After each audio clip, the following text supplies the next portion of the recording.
All right, let's get into it.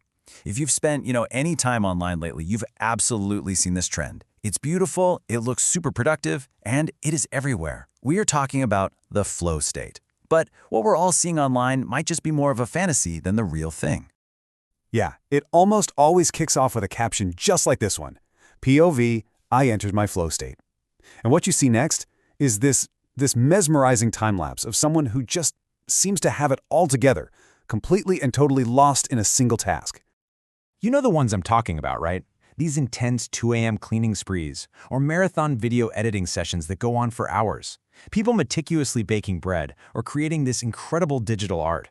And it all just looks so effortless, so focused, so perfect.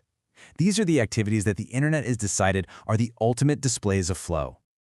So what is actually going on here? Why is everyone all of a sudden obsessed with this psychological term? Turns out, what this trend really stands for is something much, much deeper than just, getting a bunch of things done. To really understand the trend, we have to go back to the source. Let's take a look at what flow actually is, according to its original definition in psychology, long before it ever became a TikTok aesthetic.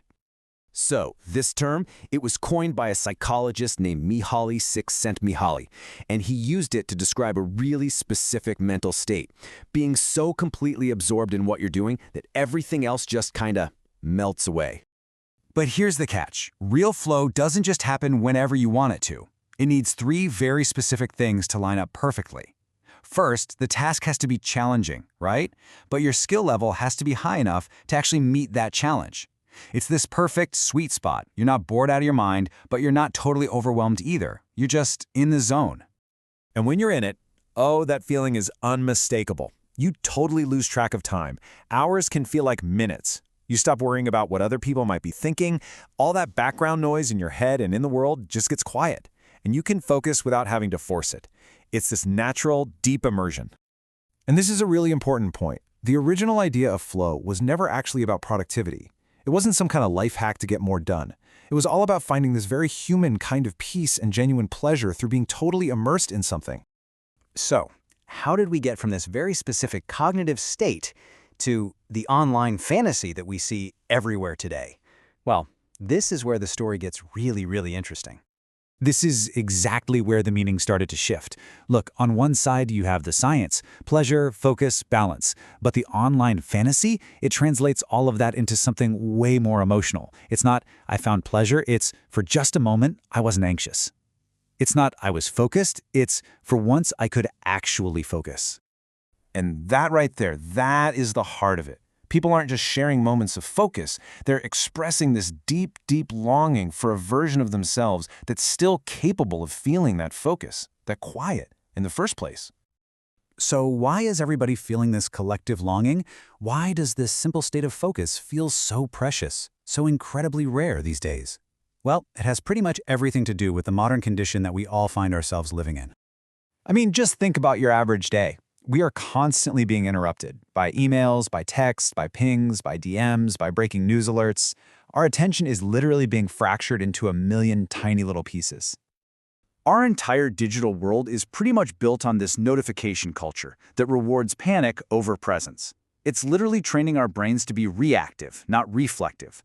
We're always just waiting for the next urgent thing to pop up. And the results of all this chaos? Burnout. It has become so common, it almost feels like a personality type now, doesn't it? We're all just tired. So tired. That deep, immersive focus feels like this distant, almost mythical memory. So when we actually get a moment of it, even for a few minutes, we want to capture it. We want to document it, put it online. Because in a world that's designed to shatter our focus, that moment feels like validation. It's like proof that our brains can still work the way they're supposed to. But this is where the trend gets even more personal. It starts connecting not just to focus, but to our identity, to honesty, and even to this shared sense of hope. Okay, a huge part of this shift actually came from neurodivergent creators. They started talking about their experiences with hyperfocus, but they framed it in this new, powerful way. It wasn't about discipline or choice. It was this intense, all-consuming state that felt like it chose them, not the other way around. And this completely changed the conversation. All of a sudden, this intense state of focus wasn't some productivity hack you should feel bad about if you couldn't achieve it. Hyperfocus was reframed as a shared, relatable human experience. It took it out of the shadows and made it something to be understood, not just judged. And this brings us to the real true core of the flow state fantasy. It's not about what you're doing, the cleaning, the editing, the art. It's about who you get to be while you're doing it. You get to be capable and grounded and calm and fully yourself. So when you strip it all away, this viral trend has absolutely nothing to do with productivity. That was just the shiny packaging. What it's really about is a deep collective longing, a desire to just feel present, for time to soften for a little while, a need to feel something, anything other than constant pressure or panic. Ultimately, the reason these videos are so comforting to us is because they represent hope. The hope that even in our chaotic, overstimulated world, we are all still capable of feeling truly, deeply, and peacefully alive. So if you've been watching all these videos and feeling like you've somehow lost the ability to focus, here's the real takeaway. You haven't. Flow isn't some elite skill you have to unlock. It's just what your mind feels like when it finally gets a moment of peace.